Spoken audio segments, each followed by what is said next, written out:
Alors, salut Vincent. Salut Nicolas.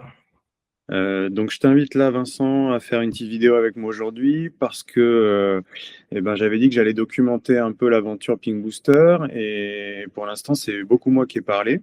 Donc, ça serait sympa aussi d'avoir un retour d'expérience des joueurs du groupe et puis de voir un peu leurs résultats à ce jour, leurs objectifs. Donc, on commence par toi, Vincent, aujourd'hui.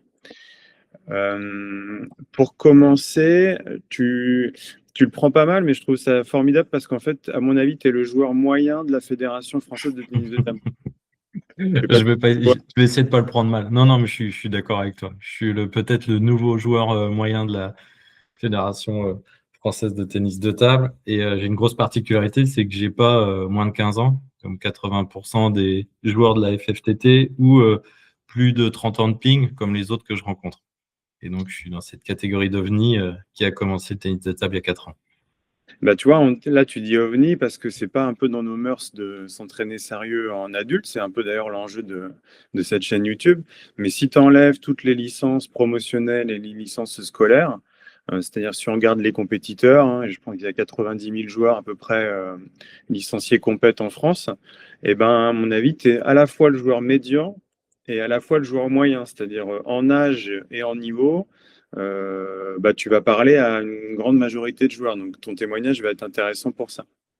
Ah bah super. Si je peux aider certains à se sentir moins seuls dans cette population de jeunes pongistes ou de très anciens expérimentés pongistes, je prends.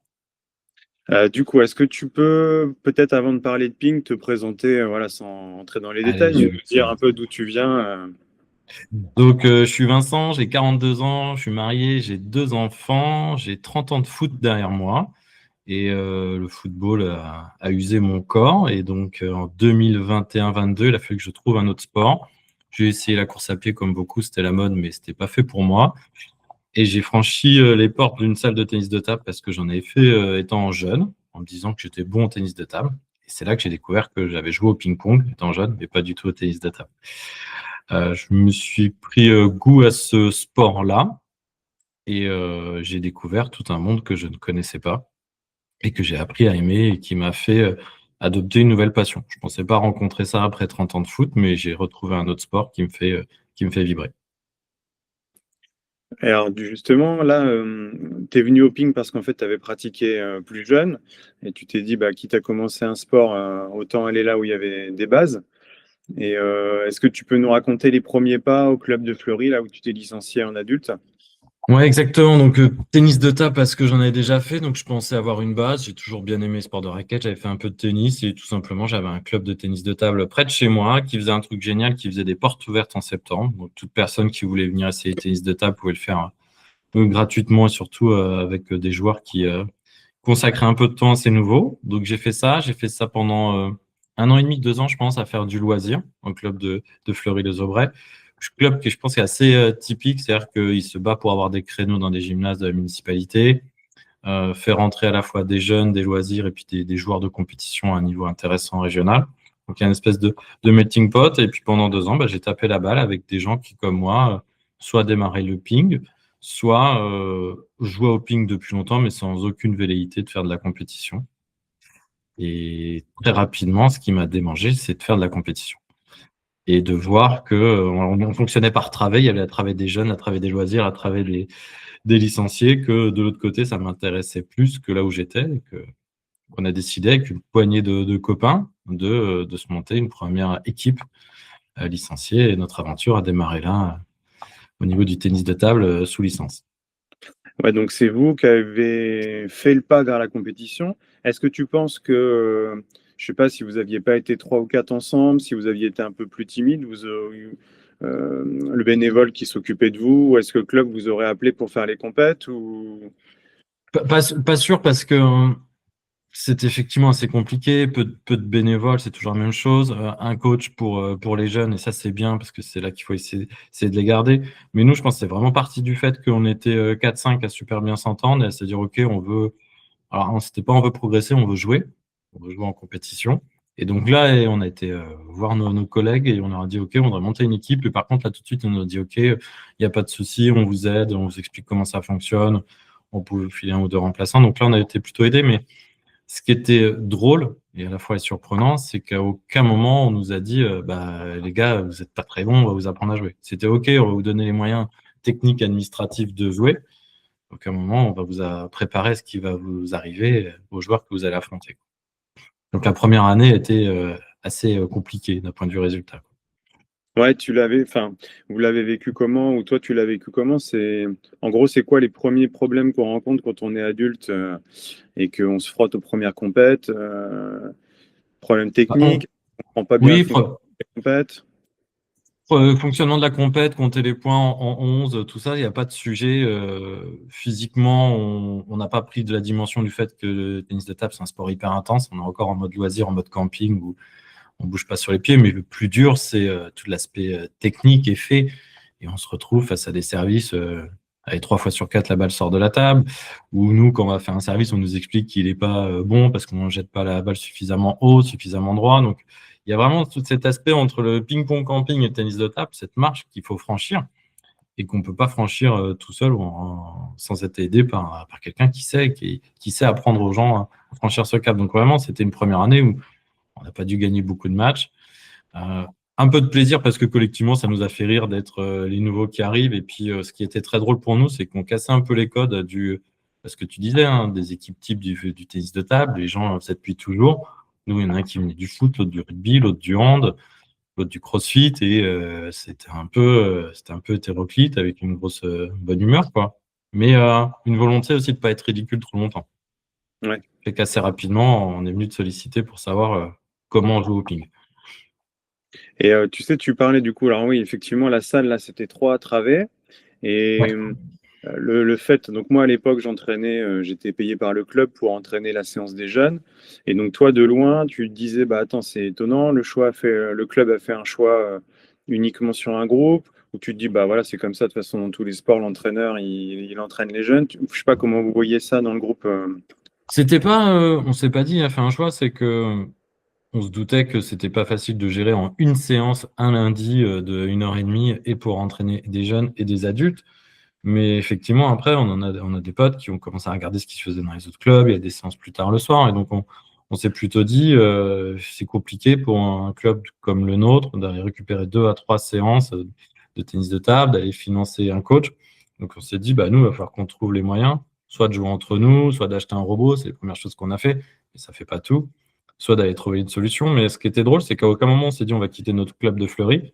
C'est plutôt, on va devenir meilleur pour être meilleur dans notre club de Fleury. Pourquoi cet attachement, j'en sais rien, mais aussi parce que l'ambiance était bonne et que les gens étaient avenants et sympas avec nous. Mais en tout cas, oui, c'était OK, on va pas trouver ça dans cette structure club, qui ressemble à quand même beaucoup de structures club qu'on a vues, à part 2, 3 gros clubs qui peuvent se permettre d'avoir une salle dédiée, des entraîneurs dédiés.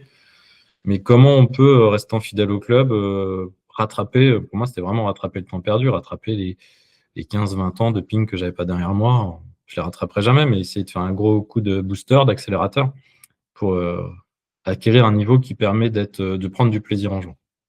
Ce que j'avais pas la première année. Ah, c'est marrant cette idée de loyauté à la première licence. Là, j'ai fait la vidéo avec Simon qui est numéroté et en fait, tu sens que lui, c'est pareil, il serait pas parti de son club de cœur en Bretagne. Enfin, voilà, on s'attache humainement, soit à ses camarades de club, soit aux dirigeants du club, alors que parfois, l'offre, entre guillemets, est pas la meilleure pour nous, mais bon. Donc, et donc, avant de parler du coup du groupe Ping Booster, t'avais réussi à progresser comment sans le groupe? Ah, j'ai regardé juste avant là, d'échanger avec toi sur l'appli de la FF, de la Fédération française de tennis de table. J'ai démarré en 2022, je dois finir la première année à 511 points. Donc, tu vois, j'ai fait championnat par équipe. Je sais pas combien j'ai pu faire de matchs, mais pas grand-chose. L'année suivante, je sais pas si non, l'année suivante, je finis à 550 points. Pareil, j'ai vivoté. Et puis dans les 2 dernières années, là, celle-ci, elle est qu'à la moitié. Je me souviens, en janvier 2025, j'étais à 570 points. Je finis l'année à 690. Je prends 120 points en une demi-phase. Et là, je suis à 760 points. Donc, enfin, c'est pas que ça commence, mais tu vois, toutes les bases se sont mises en place. Et ça y est, je commence à jouer au tennis de table, à prendre du plaisir sur certains points de choses qui sont assez chouettes. Il y a énormément de choses encore à travailler, mais là, je me dis, OK, j'ai une première étape. Première étape de fait, j'ai je comprends ce que fait l'adversaire, je choisis, je peux faire ce que j'ai envie de faire avec ma raquette, je réussis pas tout. Donc voilà, c'est une belle progression. Effectivement, en 3 ans, j'ai dû prendre 250 points. Ouais, alors du coup, nous on a commencé ensemble, donc là, septembre, pas cette année, mais 2024. Et en fait, la première phase, tu as perdu des points. La première phase, j'ai perdu des points parce que la première phase, j'avais fait 2 ans. Comme je voulais quand même gagner des matchs, j'avais trouvé un seul truc qui me faisait gagner les matchs, c'est la poussette, le fameux Jean-Michel Poussette. C'est-à-dire que tu vas pousser jusqu'à l'usure psychologique de toi ou ton adversaire. Et à ce niveau-là, en D5, tu peux quand même gagner des matchs avec un service un peu sympa, un peu de poussette. Mais je ne savais pas faire de top spin, tu le sais, hein. Je savais frapper uniquement à plat, donc c'était poussette, poussette, et puis quelques prises d'initiative. Donc effectivement, quand on a commencé à s'entraîner ensemble et avec le groupe Big Booster, il a fallu que je comprenne qu'il y avait d'autres schémas de jeu. Et les 6 premiers mois, j'ai perdu des points. J'ai eu Yes. confiance en toi et en le groupe, mais ouais, c'est frustrant de se dire je gagne moins de matchs qu'avant. Par contre, ce que j'ai vite vu, c'est que c'était plus que ce que je voyais jouer à côté sur les autres tables ou ce que je peux voir à la télé que ce que moi je pouvais pratiquer, quoi. Justement, c'est ma question, c'est est-ce que tu as douté? Est-ce que tu t'es dit, voilà, ça fait déjà 3 mois qu'on fait la séance avec panier, etc. Et pour l'instant, ça paye pas, ou tu t'es dit, ça va le faire, faut juste... Douter, non, j'étais frustré, oui. À un moment donné, on est forcément frustré de perdre des matchs et il faut de temps en temps trouver soit une compète, soit 2, 3 adversaires moins bons pour quand même se rassurer. Mais ce qui a fait que j'ai pas douté, c'est le collectif. C'est qu'on était tous ensemble, on était un groupe de 6-7. D'autres étaient dans la même situation que moi, d'autres par contre explosaient assez rapidement, gagnaient énormément de matchs et gagnaient énormément de points. Et je voyais que la méthode était bonne, quoi. Et que c'était plus à moi d'aller faire plus ou d'être patient que de remettre en cause ce qu'on faisait ensemble. Mais ouais, il y a de la frustration, pas de doute, mais de la frustration, oui, en fin d'année 2020, je sais plus combien, la 24, ouais. Ouais, moi, c'est pareil, ça fait 20 ans que j'entraîne, alors j'étais pas très inquiet sur le résultat final, mais tu vois, pour moi, c'était un enjeu aussi, c'est-à-dire qu'il faut quand même que j'arrive à convaincre les joueurs que, bah ouais, même si en décembre, c'est un peu compliqué, au mois de juin, il y aura des satisfactions, ça va le faire. Et parce que je sais que ça prend du temps, que ça vient pas tout seul, qu'on casse, on modifie des choses qui étaient un petit peu mises en place et qu'il faut aller vers autre chose. Donc moi, tu vois, j'étais un peu aussi sur un point d'équilibre là en décembre, parce qu'il y avait 2 ou 3 joueurs qui avaient perdu des points. Et bah, j'ai aussi envie de justifier que ce qu'on fait, c'est efficace. Donc, Ça marche, oui, oui, effectivement, je comprends. Mais je vois, te des dis deux encore une côtés. fois, le fait que d'autres fonctionnent très bien et puis qu'on voit, nous, même si on ne gagnait pas des matchs, qu'il y avait des choses qui marchaient beaucoup mieux, on était plus en réglage d'atteindre ce niveau de 550, 600 que vraiment on a tout cassé et ce que tu nous proposais ne marchait pas du tout. Vois. Et que ce soit pour moi ou pour mes collègues, quand notre pote il défendait super bien, tu lui as dit prends un picot, qu'on s'est tous moqué de lui et qu'en fait ça l'a transformé son jeu et que c'était ce qu'il lui fallait. Voilà, on se dit ok, on est avec le bon coach au bon moment et on fait les trucs qui vont nous aider à progresser. Bon, après, je ferai une petite vidéo bilan, moi, perso, du groupe. Et bah, sur l'année, enfin, pratiquement tous les joueurs ont obtenu l'objectif qui était de prendre 100 points. Donc, c'est plutôt une réussite, c'est Oui, et chouette. puis il y a prendre des points en compétition, et moi, enfin, tu les as pas mal filmés, mais nos séances d'entraînement, elles n'ont plus rien à voir avec ce qu'il y avait il y a 2 ans. Et qu'on on joue entre 500, celui qui est moins bien noté, et puis on doit avoir un 10, 11, peut-être même 12 qui joue avec nous. Et ben on s'échauffe, on fait de la régule, on n'est plus ridicule, ça envoie, on joue libéré, et puis ça ressemble à du ping, au moins sur ces phases d'entraînement et de travail. Donc les points viendront pas en fonction, parce qu'il y a plein d'autres choses, hein. Il y a le mental, l'appréhension de la compétition. C'est le vendredi soir, est-ce que c'est le meilleur jour de la semaine pour nous? Je suis pas sûr, parce qu'on a un métier à côté. Mais oui, d'un point de vue tennis de table, on a énormément progressé. Oui, oui, le but, c'est pas juste de faire les épiciers et de compter les points, mais enfin, voilà, faut lier les deux. C'est-à-dire, faut se faire plaisir avec du ping qui nous plaît, mais il faut aussi quand même qu'on ait la satisfaction de gagner les matchs le Il en faut de week-end. temps en temps, sinon c'est Ouais. dur. Ouais, d'ailleurs, tu as fait une grosse perf là, il y a pas longtemps. Ouais, j'ai battu un 10. Alors c'était assez drôle parce que c'est une soirée où on pensait monter dans notre phase et la journée d'avant, ça c'est un des drames du tennis de table. Il y a un 10, un 9 qui débarque de nulle part et qui nous mettent une rouste en championnat. Alors qu'à notre niveau, on joue plutôt entre 600 et 700 grand max. Donc on arrive dans une salle vendredi soir, hyper froid, et le premier match se passe pas bien, un petit jeune qui a 12 ans et qui me nettoie à 3-0, et match suivant c'est un 10, donc je dis, bon, ok, c'est pas mon niveau, c'est pas grave, ça va pas être ma soirée, et en fait c'est la magie du ping, je joue libéré, je joue bien, et puis au cinquième ça bascule dans mon sens, donc ouais, je bats un 10, ce qui est chouette parce que quand on progresse comme ça, on se dit toujours c'est quoi notre limite. Moi je veux pas m'en fixer, je veux pas me fixer d'objectif de points. Et on voit bien quand même que j'aurais du mal à titiller Simon Gauzy voulait faire le bras un jour. Sur un point peut-être en faisant 2 grattes, mais sinon c'est pas ça. Mais voilà, quand on se dit que de temps en temps on peut soit battre un 10, soit l'accrocher, on se dit que bah voilà, c'est pas forcément un plafond de verre et que bah, y a des choses à aller chercher hyper haut et ça c'est cool. Mais dans la Ça, même soirée, je vais perdre contre un jeune de 500. Ça c'est l'autre magie du ping quoi. ouais, ouais, tu as dit plein de choses dans la même phrase. C'est-à-dire que le ping-pong adulte et le ping-pong jeune, c'est quand même pas tout à fait déjà. Bon, on n'est pas tout à fait armes égales sur les capacités à progresser rapidement. Mais bon, c'est bien, hein, c'est sympa d'affronter tout type de jeu. Et puis, tu vois, là aussi, le fait d'être avec bah, moi qui connais un peu les niveaux du ping plus haut, je vous aide aussi à vous dire, mais là, les gars, 400 points au-dessus, c'est pas infaisable, hein. Là, on a Julien qui a fait, il a fait 4 perfs à 13 alors qu'il a Oui. commencé à 10. Il y a Guillaume qui a fait des perfs aussi à 10 ou 11 alors qu'il a commencé à 8. C'est-à-dire que battre des gens 3 ou 4 classements au-dessus, bah oui, ça ne sera pas le pourcentage, ce sera pas la moitié des matchs qu'on va gagner à ce niveau-là, mais en tout cas, c'est faisable. Donc ça, c'est, Et ce qui est il faut pas drôle, se interdire d'y croire. ouais, moi je viens du foot. Au foot, un mec qui joue en régional ou en national, il va t'éclater physiquement, techniquement, enfin il n'y aura pas match, c'est une équipe. Au tennis de table, ton jeu peut totalement embêter un mec qui est 200, 300 points au-dessus de toi. C'est la première fois qu'il va devoir jouer. On n'a pas un jeu académique parce que justement, on n'a pas fait d'académie de ping, hein. Donc ça, c'est une vraie force pour nous. Et je faisais la blague avec Luc, avec qui on joue par équipe. Il me dit, alors, le mec que je vais affronter, à quel niveau? Je dis, bah tiens, il a 800. Et sur un match, oui, on peut le faire. Et par contre, on a quelques lacunes historiques ou quelques schémas de jeu qu'on n'a pas en tête qui fait qu'on peut exploser contre des gens moins bien notés que nous, mais qui vont jouer un jeu qu'on n'a pas encore rencontré ou qu'on ne sait pas manœuvrer encore. Et puis, autre chose que tu as dit là, du coup, sur le match de la montée que vous avez perdu, moi j'y assistais là parce que je suis venu coacher entre guillemets, mais surtout voir ce que ça donnait en match parce que si je fais pas le lien entre l'entraînement et la compétition, c'est difficile de voir où il faut progresser. Et ça a confirmé une chose que se disent beaucoup d'adultes, c'est que le niveau de jeu entre l'entraînement du mercredi et ce que vous osez faire, hein, parce que vous pouvez faire, mais ce que vous osez faire le vendredi, il y a un delta qui est énorme. Toi, comment tu le juges? Est-ce que tu le ressens?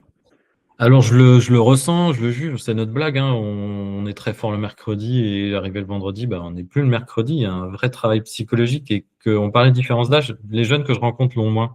Ils jouent un peu comme ils s'entraînent, ils jouent à fond, ils se posent pas un million de questions. Et ça, effectivement, moi, des axes de progression, c'est vraiment cet enjeu-là que je suis en train de bosser. Ils ne jouent même pas à la table, hein. C'est vraiment de se dire, tu vois, mon objectif, c'est pas un objectif de points demain, c'est un objectif de finir un match sans avoir de regrets sur l'engagement que j'ai mis physique. Je peux gagner, perdre, ça, je peux pas le maîtriser. Ça va dépendre de l'adversaire, de plein de choses. Par contre, il faut que j'ai zéro regret sur l'engagement. Et aujourd'hui, je joue avec le frein à main le vendredi parce qu'on se met des pressions de soi, de perdre un point, de perdre un match vis-à-vis de ses coéquipiers. Et il y a un gap. Et tout l'enjeu, c'est vraiment de réduire ce gap-là aujourd'hui. Il y a plein de choses encore à apprendre techniquement, mais il faut qu'on. Et moi, à titre perso, il faut que je joue plus le vendredi comme le mercredi que comme j'ai pu le faire depuis des années, le frein à main, parce que ça marche pas. Tennis de table, on va attendre que l'autre fasse l'erreur, à notre niveau, ça marche pas. Ah, mais tu vois, alors l'enjeu du match, c'est-à-dire que le match officiel, c'est sûr que c'est un grand inhibiteur, ça bloque un peu. Mais tu vois, là, on a joué cette semaine ensemble. Et donc, tu as fait un match sur un joueur un peu mieux classé et qui te proposait des balles assez faciles à démarrer après ton service. Et tu as vu, tu es resté dans ce que tu fais le vendredi. C'est-à-dire que Ouais, c'est un match du mardi qui compte pour du beurre, mais tu as quand même envie de le gagner. Et donc, peut-être que tu vois, ça se gagne dans le match du mercredi ou du mardi soir où il ne faut pas hésiter à perdre en lâchant les coups. Et puis, ça va se mettre en place. Sinon, tu vas reproduire en fait ça le vendredi soir. ouais, j'ai lu des choses, je sais plus si c'est au tennis ou au ping, mais il faut vraiment s'entraîner comme on veut jouer, c'est-à-dire à fond, faut pas s'entraîner pour renvoyer la balle parce que il faut reproduire l'entraînement un maximum de fois ce qui va se passer en match.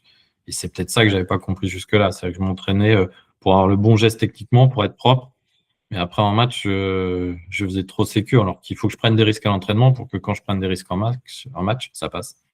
Donc Alors, effectivement, tu je suis vois, en moi, train de. Je donne un petit conseil, moi, sur ces choses-là. C'est là maintenant, en plus, toi, tu as eu un niveau qui te permet d'avoir une marge sur certains joueurs. Quand on est 5, bah, on n'a pas de marge, on a de la marge sur personne. Mais peut-être que là, tu vois, toi, c'est prendre l'initiative après le service tout le temps. Bah, quand tu joues un gars qui est 5, peut-être que ça va te rendre le match difficile, mais en tout cas, il est gagnable quand même en prenant tout le temps l'initiative. Et tu vois, pas juste en gagnant, en faisant faire la faute à l'autre comme tu fais Ouais, actuellement. en faisant l'épicier, on est d'accord. Je suis pas quelqu'un qui veut lâcher le top revers, ben, il va jouer quelqu'un qui a 200 points de moins, il va essayer de démarrer revers tout le match. Quelqu'un qui pousse tout le temps en remise, ben, il va essayer de démarrer sur un joueur pareil qui a 300 points de moins que lui. Et ça, du coup, ça équilibre le match, il est quand même intéressant sportivement. Et c'est marrant parce que tu vois, les premiers 18 mois de Pink Booster, c'était vraiment le technique, l'enchaînement des schémas de jeu et tout. Et là, on parle un peu moins, quasiment plus de technique, mais vraiment d'approche de match et de gagner ce match. Et ça passe aussi par, c'est un tout. J'avais vu une des vidéos avec un coach qui avait pas mal baroudé et qu'il disait c'est dans la tête que ça se gagne, c'est de l'entraînement que ça se gagne le match du vendredi. Et c'est ça que à titre perso, j'ai pas fait lien encore entre les entraînements lundi, mercredi, vendredi. Il faut que je me dise que lundi, mercredi, je prépare les matchs du vendredi et que je me mette en situation d'attaquer et de lâcher. Super. Quand en transition, là, du coup, tu peux nous donner un peu ton planning, comment tu arrives à concilier boulot, famille, et puis combien tu t'entraînes et tu joues? Alors, j'ai 3 séances de tennis de table par semaine. Une le lundi, entraînement à Fleury, on va dire, avec club historique, avec les potes. C'est facile parce que familialement, j'y emmène aussi mon fils. Donc voilà, c'est le prétexte pour emmener mon fils et donc il n'y a pas de souci d'organisation. Mercredi, c'est Ping Booster. Donc là, c'est vraiment travail de progression, d'enchaînement. C'est la séance dure qui va me permettre de me vider la tête aussi de la semaine enfin, de la demi-semaine de boulot. Et vendredi compète, et parce que je trouvais qu'on faisait pas assez de matchs, j'ai fait compète senior et vétéran pour jouer beaucoup de vendredi.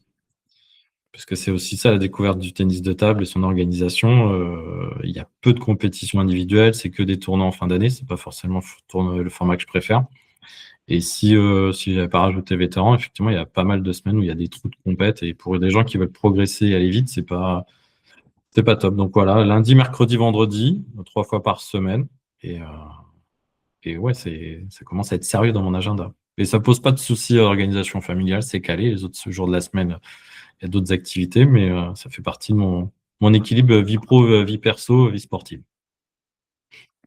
Ouais, ça prouve ton investissement. Puis vous êtes plusieurs, là, notamment vétérans. Là, vous êtes avec, tu joues avec deux autres gars du groupe Pink Booster, donc vous avez à peu près tous le même volume.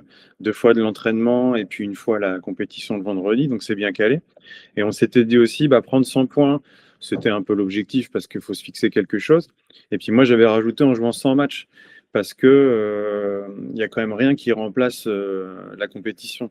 Alors, faire 100 matchs dans l'année, c'est pas facile, mais voilà, il faut essayer de tendre vers ça pour tester ce qu'on fait à l'entraînement. Ouais, mais tu vois, j'ai fini les précédents, je crois, à 80 matchs. Là, j'en suis à un tout petit peu moins d'une cinquantaine et on les obtiendra peut-être. C'est plus bien s'organiser pour faire ces 100 matchs. Et ouais, c'était la chose qui m'a plus surpris dans le tennis de table. On reviendra peut-être après plus tard, mais c'est l'organisation des compétitions. Et là, je trouve qu'il y a on est face au monde amateur du tennis de table. Il y a un truc très bénévolat, très bon enfant, mais ça, quand je regarde ce qu'a pu faire le padel à côté, je me dis qu'il manque une structure, il manque des moyens, il manque un peu de compétition pour que ça explose encore, quoi. Tout le monde est fan des Lebrun, tout le monde regarde les JO, mais entre deux, il y a un peu de frustration de trouver des endroits pour jouer et jouer contre des gens de son niveau. Ah si, c'est intéressant ce regard, là, parce que là, il y a beaucoup de gens qui souffrent des premières compètes adultes qui leur correspondent pas. Ils n'arrivent pas à trouver la compétition idéale au départ. Je sais pas comment toi tu as vécu ça ou comment tu vois ça. Ah, mais je te dis, j'ai fait une première fois le tournoi de mon club et je me souviens, c'était un dimanche matin, le premier match à 10h, à 10h20, la compétition était finie parce qu'en poule, je suis tombé contre un 650, un 800, j'étais 500. Et au tennis, pour en avoir fait, tu peux pas tomber une deuxième série, un 6 ou un 15 va pas jouer contre un 35 qui débute. Toi, tes tournois sont faits par série et je pense qu'il manque vraiment cette approche-là. Ça peut créer de la frustration sur les gens qui débutent. Je suis 500, 600 et je vais rencontrer un 700, 800. Non, il faut que je puisse faire des compétitions entre moi. Et quand j'ai franchi un cap, je passe au-dessus. Je fais 4 fois par an le critérium individuel. Euh, Bah, tu sais que la première journée, j'ai pas été parce que les poules, il n'y avait aucun sens. Dans ma poule, j'avais 12, 13, 10 et c'était pas l'objectif. L'objectif, c'est de me jauger face à des gens de mon niveau et de me calibrer là. Donc, il manque effectivement, je trouve, des compétitions adaptées. Alors, sous quelle forme, j'en sais rien, mais je serais prêt à en discuter avec ceux qui les organisent. Mais entre j'arrête ma saison par équipe très tôt dans l'année et après, c'est que des tournois. Moi, le format tournoi où il faut faire 2 tableaux, sinon tu fais 3 matchs en une matinée et 3 matchs en une après-midi. C'est plus ce que j'ai envie de faire à mon âge, quoi. Donc, il y a effectivement, entre ce qui peut se faire à côté et ce que propose le tennis de table, il y a un truc à bosser sur l'organisation des matchs et des compétitions. Parce que la seule compétition de tennis de table régulière et qui tient la route, c'est par équipe, ce qui est un peu surprenant pour un sport individuel quand même. Ouais, c'est ça. Et que ça soit en par équipe ou en individuel, même le niveau le plus bas peut proposer des matchs avec 300 ou 400 points d'écart. L'année dernière, quand on a fait le tournoi des 500, là, on a organisé un petit quelque chose entre nous, où il y avait que des joueurs qui étaient 500 piles ou qui avaient moins de 600 points. Et le témoignage de tous les gens, c'est on est venu parce qu'en championnat, bah, on joue des 700, on joue des 800, et Ouais, l'écart. mais ça c'est génial, hein. Et enfin, tu le sais, hein, nous on l'a fait en D5 départemental. On a joué contre que des gens de notre niveau et sur 2 journées, on va se taper des 9 et des 10. Et moi, ça m'a pas frustré parce que ça voit ce que j'ai accompli, mais bah, Luc, il était dégoûté. Il considère, et dans plein d'autres sports, ça n'arriverait pas. Tu peux pas redescendre si tu es fort aussi bas, à un niveau comme ça. Enfin, il y a une sorte de manque d'équité à un moment donné. Ça a faussé notre compétition. Alors, c'est pas grave, on voulait pas être champion de D5 ou de D4, c'est pas l'enjeu, mais à un moment donné, c'est pas juste dans l'approche sportive. Ouais, ouais, je comprends. Bah, de toute façon, c'est ressenti comme ça. Moi, je découvre un peu cet univers puisque j'étais plutôt dans dans le haut de la pyramide et bah, forcément, tu portes un regard sur le niveau auquel tu pratiques. Mais c'est vraiment ce qui revient le plus souvent, c'est bah, nous, on veut jouer avec des joueurs qui ont notre niveau au départ. Si on passe un palier et qu'on est 600 ou 700, bah, là, on a une adversité plus grande et c'est normal. Mais Oui, et puis tu peux le choisir. C'est-à-dire que tu vois, au padel, tu choisis tes types de tournois, et si tu as un tournoi élevé, tu sais que tu vas te frotter qu'à des gens plus élevés. Là, dans ces compétitions-là, tu penses que tu as été des gens de ton niveau, et hop, surprise du chapeau, il y a un mec ultra fort. Et c'est pas intéressant pour lui ni pour nous. je comprends. Pour là, ce qui m'intéresse, parce que vous avez une motivation qui est assez incroyable, les gars, c'est qu'est-ce que vous cherchez en fait? Ou plutôt, qu'est-ce que vous avez trouvé dans ce groupe, voilà, qui fait du bien dans la vie, qui nous donne envie de progresser quelque part? C'était quoi l'envie de participer au groupe Pink Booster? Alors, qu'est-ce que je cherche? Moi, c'est un truc totalement individuel, hein. C'est de me prouver des choses à moi-même sur des choses que j'ai pas accomplies d'un point de vue sport. J'ai fait du sport toute ma vie, mais collectivement ou sur des sports individuels que j'ai pu faire, j'ai jamais pu avoir un niveau satisfaisant qui m'a satisfait. Donc, c'est aller chercher moi la capacité à me montrer que je peux monter haut et prendre du plaisir et être fier de moi sur ces réussites. Et après, ce qui est dingue, c'est que dans ce groupe-là, et on n'est pas nombreux, hein, 6, 7, 8, ça monte, bah, on a une super bonne ambiance. On fait ça dans un truc détendu. On se chambre tout le temps, mais on a tous la volonté de progresser. Et ce qui est drôle, c'est qu'on a ramené avec nous des gens bah, comme Juju qui ont commencé tout petit, des gens comme Flo qui sont venus d'autres clubs. Mais on a envie de progresser au ping, prendre plaisir au ping, mais vraiment, ouais, c'est d'être meilleur. C'est vraiment la base du sport, quoi. C'est progresser, être meilleur, se dépenser dans un esprit collectif. Et ça qui est drôle, je n'avais pas rencontré ça au tennis, c'est vraiment au ping. C'est un sport individuel, mais c'est que du collectif autour de soi. Enfin, c'est un groupe d'entraînement, c'est une équipe, c'est des gens que tu croises qui sont super avenants. Donc ça, c'est cool, mais c'est se dépasser individuellement dans un collectif. C'est assez particulier comme approche, mais c'est vraiment le truc. Et tout seul, dans une approche tout seul, dans les moments creux ou face à son robot, on arrête, quoi. On arrête, on n'est pas bon, et là, on se dit, merde, c'est mercredi, j'ai une journée, une semaine compliquée, bah, faut que j'aille parce que les potes, ils m'attendent. Et c'est ça la force du collectif, c'est ça la force du groupe. Et puis quand on fait des moins bons résultats, le vendredi soir, les autres t'écrivent, c'est pas grave, ou ils te chantent, ils disent, ouais, mais c'est normal, t'as pas fait la moitié de ce que tu fais le mercredi, reprends-toi. Donc ça, c'est vraiment la force du groupe. Et je pense que pour toi, c'est une force aussi, tu t'appuies sur tes connaissances de coach, et compétences, mais à chaque moment, tu sais que tu peux aller aiguillonner l'un ou l'autre à travers un de tes collègues du groupe en disant, bah, tiens, va lui montrer, va lui dire, quoi. Ouais, c'est ça. Moi, déjà, je suis obligé. Enfin, individuellement, j'interviens avec parcimonie. C'est-à-dire, des fois, je sens des coups de blues, donc j'essaie soit de les anticiper, soit de remettre un peu de baume au cœur. Mais effectivement, le côté enthousiaste du groupe suffit à ce que tout le monde, voilà, garde le cap, même quand il y a un mois ou une compète qui a été un peu compliquée. Donc ça, c'est. Moi aussi, je découvre ça parce que, bah, tu vois, les jeunes, ils vont pas se tirer pareil. Nous, on entraîne souvent des jeunes. Et ils s'entendent bien, ils sont copains, mais ils vont pas se soutenir, quoi. C'est pas une camaraderie qu'on peut avoir comme ça quand on est adulte ou bah, on a déjà vécu des choses et on sait un peu mieux parler à ceux qui sont à côté de nous, on va dire. C'est clair. Et puis c'est une soupape, hein. Enfin, le tennis de table, c'est un loisir, un sport loisir, mais c'est une soupape pour la vie d'à côté. Et ça fait plaisir de sortir de son environnement pro pour aller retrouver des gens de tout horizon, de tout métier, qui arrivent avec leurs problèmes et qui le laissent à l'entrée de la salle. Et à la fin de la séance, on est rincé, mais on est content d'être là, quoi. Content du moment passé. Toi, ça, c'est le parallèle, c'est que moi, j'ai la même soupape, mais pas sur la dépense physique et sur le ping. Mais bah, en milieu de semaine, voilà, des fois, l'école, c'est fatigant, les enfants, c'est fatigant. Ça m'arrive de venir avec un peu moins de moelle qu'il faudrait, mais par contre, je repars toujours. Voilà, c'est aussi ma soupape de milieu de semaine de faire un entraînement avec vous. Donc, ça, c'est chouette. Moi, je prends mon plaisir à vous voir progresser, à vous voir vous éclater au ping. Ça, c'est cool. J'avais juste une petite question. Ouais, justement, Vas-y. là, quand tu rencontres des joueurs, parce que maintenant on a nos beaux maillots, tout ça, est-ce que tu as déjà eu des échos? Est-ce que ça vous met une pression supplémentaire? Parce qu'en fait, sans le vouloir, je vous ai fait sortir un peu de l'anonymat dans certaines situations. Comment ça se passe par rapport à ça? Ou Il y a, il y a- ouais, il y a pareil? deux trucs qui sont marrants. Je bosse dans un autre département que le Loiret, dans le 41 Loir-et-Cher, qui est vraiment un pays de tennis de table aussi. Et je bosse avec des gens qui ont beaucoup joué étant jeunes et qui te connaissent ou qui ont pu te croiser. Et maintenant, on parle de ping parce qu'à travers les communications sur Ping Booster, ils se réintéressent. On sent que ça les démange. Moi, j'ai croisé beaucoup de gens qui ont fait beaucoup de tennis de table étant jeunes, qui arrêtent, qui ont arrêté plutôt à la phase universitaire parce que c'était pas glamour, c'était pas je sais pas quoi le ping. Et qui là se disent merde, c'est con d'avoir arrêté ça parce que donc ça, c'était un bon moyen de parler ping entre nous. Et c'est vrai que maintenant, quand on va dans des critériums, qu'on va dans les salles où on dit ah tiens, c'est toi que tu t'entraînes avec ce groupe-là, comment ça se passe, qu'est-ce que vous faites? Et bah, tu l'as vu, hein, il y a pas mal de gens qui viennent voir, qui viennent tester. Et ce qu'ils apprécient aussi de voir, c'est qu'on est comme eux. On n'est pas des extraterrestres, on n'est pas des super joueurs de ping. On leur dit, voilà, on fait ça comme ça.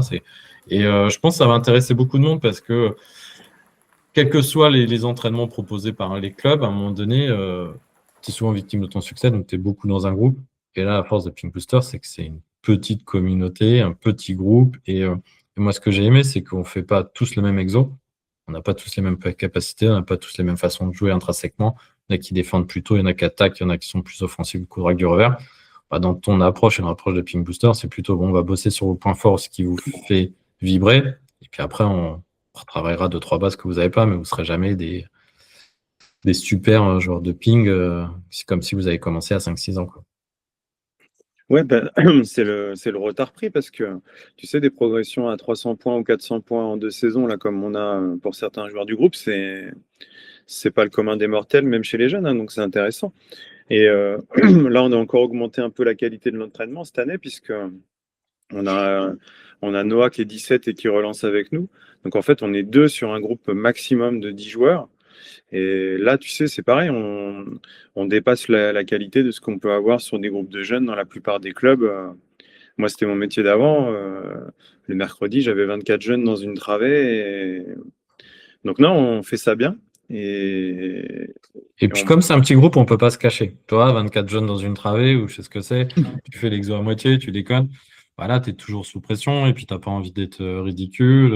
Tu l'as dit, on a relancé avec Noah, on avait relancé l'an dernier 2-3 fois avec Simon. C'était une chance pour nous. Enfin, c'est un truc que tu peux voir que tennis de table parce que c'est rare que les gens très bons se mélangent avec les gens qui débutent. Et oui, tu as envie de progresser, de t'investir. Donc, ce format-là, moi, je trouvais, enfin, dès le début, hein, quand tu nous as proposé le concept, on a dit go. Et ce format-là, c'est vraiment adapté pour ce que l'on cherche, progression rapide, et puis quelque chose, pas de personnalisé, mais d'adapter à nos envies. Alors, pour finir, tu dis que tu t'es pas fixé d'objectif, mais tu dois quand même avoir des petites idées qui trottent au moins à court terme, là, des petites envies de classement ou des petites envies de division où tu évolueras. Réellement, des points, non. Je me fixe pas de limite. La plus grande chose qui me frustre, c'est de voir que les mecs avec qui je m'entraîne tous les jours, je voudrais rattraper, bah, eux aussi prennent des points. Donc, toi qui prendront des points, je voudrais prendre des points et jouer à leur niveau. Par contre, effectivement, il y a des divisions où le jeu me semble plus adapté à ce que je suis capable de faire aujourd'hui.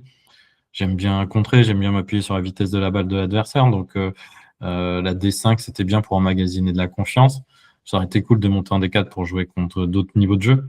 Mais on prend ce qu'on nous donne et on verra soit en critérium, soit dans les tournois pour aller titiller des mecs qui sont 8, 9, pour aussi reprendre des défaites et recomprendre ce qu'il faut qu'on bosse, quoi. Pas se croire arriver à 760, mais et en championnat, on verra. On verra, est-ce que ça vaut le coup d'aller jouer plus haut. Je l'ai fait l'an dernier, j'ai fait 3 défaites, mais j'ai jamais pris autant de plaisir dans le jeu parce que je pouvais jouer libéré, parce que j'avais 0 pression. Donc, ouais, il y a ça aussi à un moment donné. D'aller trouver son bon endroit pour jouer. Ouais, c'est ça, c'est le bon choix de la compétition. Là, c'était super parce que tu jouais les joueurs qui avaient pile ton niveau de classement. Donc là, c'était prouvé que tu étais à 80% de victoire à ton classement et c'est ce que tu as fait sur la première phase. Ouais. Et si tu joues à 90% de matchs moins fort que toi en deuxième phase, bon, bah, tu vas en gagner une bonne tripotée. Mais ouais, il faut que tu arrives à trouver des occasions de jouer des gars qui ont 2 ou 3 classements au-dessus pour ferrailler un peu. Donc, bon, je pense qu'ils vont peut-être te proposer des piges dans les divisions juste Oui, oui, au-dessus. on a déjà discuté, ouais, pour aller faire un tour en Détroit de temps en temps, pour aller voir si c'est mon niveau ou pas. Mais ça fait partie du truc. Et puis il y a le critérium fédéral, il y a encore 2 journées. Essayer de faire des choses intéressantes et pourquoi pas aller jouer un niveau au-dessus pour voir encore si la marche est trop haute ou pas. Et voir sur quoi ça se joue à ce niveau-là. Ok, ben écoute, c'est un témoignage, à mon avis, qui va parler à pas mal de monde. Juste si toi, tu avais un petit conseil à donner à quelqu'un qui passe la porte, est-ce que toi, tu as perdu du temps? Est-ce qu'il y a des choses que tu referais pas? Comment tu verrais ça? Ouais, j'ai perdu du temps la première année à juste faire des matchs d'entraînement avec des copains. En fait, voilà, si tu te dis je veux me mettre au tennis de table ou je veux progresser au tennis de table, il faut faire ça soit avec un coach, soit en groupe, soit avec un robot. Enfin, il y a quand même des choses à travailler, à regarder maintenant. Il faut juste remettre la balle. En fait, on va s'endormir et puis s'enterrer dans des schémas de jeu qui sont pas bons, dans des gestes qui te feront jamais gagner un match. Voilà. Donc, c'est pas perdre du temps, mais de se dire, OK, est-ce que je suis là vraiment juste pour taper la balle et passer un bon moment, ou est-ce que je suis là pour étaper la balle et puis pour essayer d'être meilleur? Si je suis là pour essayer d'être meilleur, il faut que je trouve quelqu'un, un coach, un joueur qui va nous dire, bah, le ping, c'est comme ça, le service, c'est comme ça, et le bosser. Parce que ça passe aussi par un investissement personnel, faire du panier de balle, faire des demi-heures au service, enfin, des choses qui sont pas fun, mais qui sont indispensables. Donc, si on veut progresser, il faut y mettre du sien, mais c'est vrai comme tous ceux qui vont courir au caisse, mais il faut pas juste renvoyer la balle, ça marchera pas. Parce que ouais, au ping, en fait, il suffit d'un partenaire. Donc ça peut être le coach, ça peut être un collègue plus fort qui donne envie, ça peut être un gars qui débute comme toi, mais qui a une grande envie de progresser. Mais tout seul, ouais, c'est un peu dur d'en perdre dans un groupe qui a pas trop envie, c'est difficile. Il faut trouver au moins une personne qui va soit t'apporter des choses techniques, soit qui a la même motivation que toi pour essayer de progresser rapidement. Donc alors parfois, il faut bousculer un peu le club où on est parce que C'est ce qu'on bah, a eux, fait, hein, c'est rapidement, t'as ouais, vu, hein. ouais, mais enfin, je pense qu'aujourd'hui, ils sont contents parce que les plus grosses progressions du club, c'est les joueurs de Ping Booster. Il y a des nouveaux maillots, ça a été pratiquement financé par des joueurs de Ping Booster. Enfin, cette envie que vous avez, ça a aussi transformé, je pense, la dynamique du club où vous jouez. Ouais, ça a réveillé un club qui était là depuis un petit moment et qui avait, je pense, un trou générationnel. Bon, on est moins bon que nos plus anciens, mais on redonne une envie et on voit aussi qu'eux, ils sont contents de nous voir arriver. Ça redonne de Et, l'attrait à ce sport pour eux, quoi. bon, eh ben, écoute, je te remercie, Vincent. Bah, de rien, Nico. Et puis, quelques À jours de bientôt. repos et on y retourne, hein. C'est trop long. Ça sera pas quelques jours de retour. Bon, c'est 15 pour jours tout de sans suite. raquette, c'est pas possible. Alors, c'est pour demain, alors. Salut, Vincent. Exactement. À plus. Merci à toi. Salut. Au revoir.